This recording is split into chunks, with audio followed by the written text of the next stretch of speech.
ठीक है, चलो ठीक है। अब ये है ना वी ब्रेक डाउन वाला रीजन, उससे रिलेटेड एक डिवाइस होता है, it's called Zener diode. Final topic for this video, Zener diode करके एक डिवाइस होता है। जीनर डायोड के अंदर क्या होता है, जीनर डायोड बहुत ईजी डिवाइस है। इसको तुम क्या करते हो, रिवर्स बायसिंग कंडीशन में यूज़ करते हो।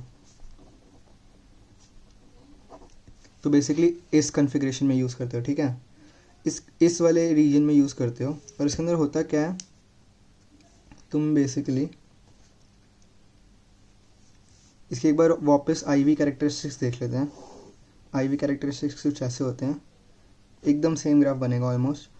तो ये ऐसे आया, ये ब्रेक डाउन वोल्टेज है कुछ, फिर इधर से कुछ एकदम 0 0 0 0, फिर यहाँ से पॉजिटिव में, पॉजिटिव का कुछ फ़र्क नहीं पड़ता क्योंकि हम लोग उसके अंदर ऑपरेट ही नहीं करते हैं, कुछ ऐसे बढ़ जाता है वी थ्रेशोल्ड, ठीक है, इससे फ़र्क नहीं पड़ता, हमें बस इस एरिया को देखना है। तो बेसिकली इसके अंदर होता क्या है, तुम ना इसको जो इनपुट वोल्टेज होती है ना उससे पैरेलल में कनेक्ट करते हो। For example if I have this input voltage, इधर से कुछ रेजिस्टेंस लगा दी मैंने, और फिर इधर मेरा आ गया ये जीनर डायोड। जीनर डायोड के कौन सी कॉन्फ़िगरेशन में है, ये रिवर्स कॉन्फ़िगरेशन में है। ये पॉजिटिव है और ये नेगेटिव है। जो ये डंडी वाली साइड होती है ये एन साइड होती है, और ये जो है ये पी साइड होती है, ठीक है। तो ये एन साइड पॉजिटिव से कनेक्टेड है और नेगेटिव वाली पी से कनेक्टेड है। तो मतलब कौन सी बायसिंग हो गई, ये रिवर्स बायसिंग कंडीशन हो गई। ये जो जीनर डायोड है ना उसका जो ब्रेक डाउन वोल्टेज होता है उसको हम लोग वी जेड कहते हैं, जीनर वोल्टेज, ठीक है।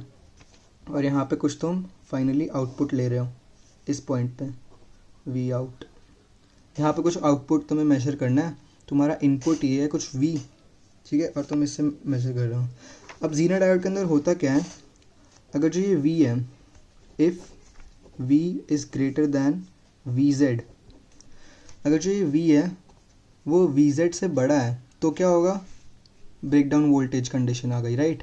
अगर जो वी है तुम्हारा वी ब्रेक डाउन से बड़ा है तो जो जीनर है वो ब्रेक डाउन रीजन में वो वर्क करेगा, ठीक है। और अगर वो ब्रेक डाउन रीजन में वर्क कर रहा है तो तुम इसके थ्रू कितना भी करंट भेज दो, कितना भी करंट भेज दो, ये आई एक्सेस था, तुम कितना भी आई भेजो, किस पे ऑपरेट कर रहा है, ये वी बी डी पे ऑपरेट कर रहा है, ठीक है। वी बी डी क्या है, break down voltage of this zener diode which is V Z.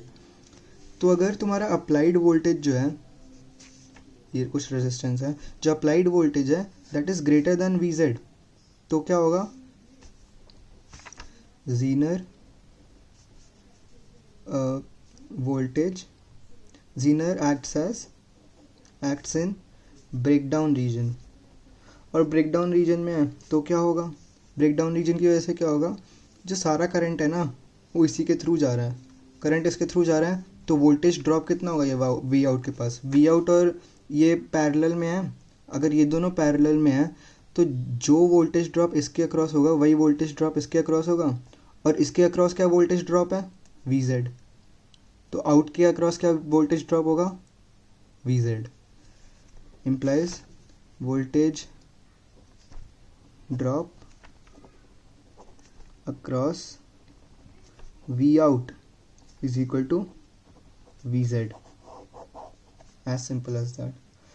अब दूसरा कंडीशन है, अगर v less than V Z है, वापस आई वी कैरेक्टरिस्टिक देखो, अगर जो तुमने v अप्लाई किया है, जो ये वोल्टेज अप्लाई करी है, it's less than V B D, अगर वी बी डी से नीचे है तो जीनर के लिए क्या करंट होगा, almost zero, this would act as an open circuit, open की तरह बिहेव करेगा।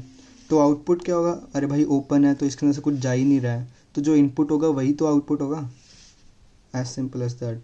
ये बेसिकली ऐसे काम करेगा कि एक ऐसे रेजिस्टेंस है और तुमने यहाँ पे कुछ आउटपुट नोट कर लिया, कुछ भी वी है ये, तो जो वी है आउटपुट है, आई मीन जो output voltage is equal to V input is equal to V, जो भी तुम्हारा तुमने इनपुट डाला था सीधा के सीधा वही वी आउट हो जाएगा, ठीक है।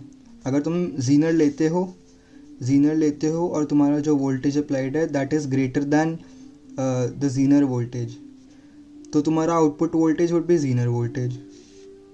अगर तुम वोल्टेज लेते हो और तुम्हारा जो वोल्टेज है that is less than V zener, तो क्या होगा, जीनर तो acts as an open circuit और जो इनपुट होगा वही आउटपुट हो जाएगा। बस इसकी एक वो बना देते हैं ट्रुथ टेबल टाइप। एग्जाम्पल ले लूँ, एग्जाम्पल ही ले लेता हूँ, उससे ज़्यादा क्लियर हो जाएगा। एक एग्जाम्पल लेते हैं। एग्जाम्पल ये है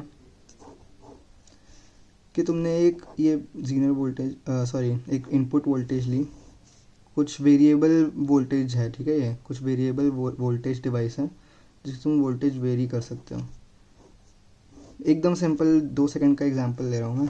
कुछ ये V है, इसकी वैल्यू VZ है। एक बार ऐसे वाला भूल जाओ एक बारी, ठीक है।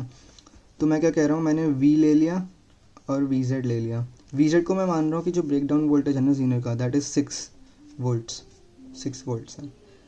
और एक केस में क्या करता हूँ मैं, जो हमारा V है उसको लेस दैन VZ लेता हूँ। एक केस मैंने ले लिया, case 1, V is equal to 5 volts ले लिया। और दूसरे केस में क्या करता हूँ कि जो इनपुट वोल्टेज है उसको ग्रेटर देन 6 वोल्ट्स ले लेता हूँ, चलो 10 वोल्ट ले लिया मैंने, ठीक है। तो पहले केस में तो VZ is greater then applied V, तो क्या होगा, अगर जो अप्लाइड V है इसके अंदर देखो, applied V is less then VZ इसके अंदर 6 वोल्ट्स है, VBT 6 वोल्ट्स है, तो जो अप्लाइड V है दैट इज़ 5 वोल्ट्स, इससे कम है। तो जीनर के थ्रू करंट कितना गया, 0 एम्पियर सॉरी।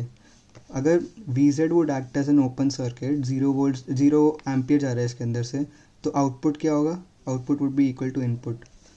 तो V out is equal to कितना होगा, अगर इनपुट 5 है और VZ 6 है तो आउटपुट क्या होगा, 5 वोल्ट्स, क्योंकि VZ acts as an open circuit.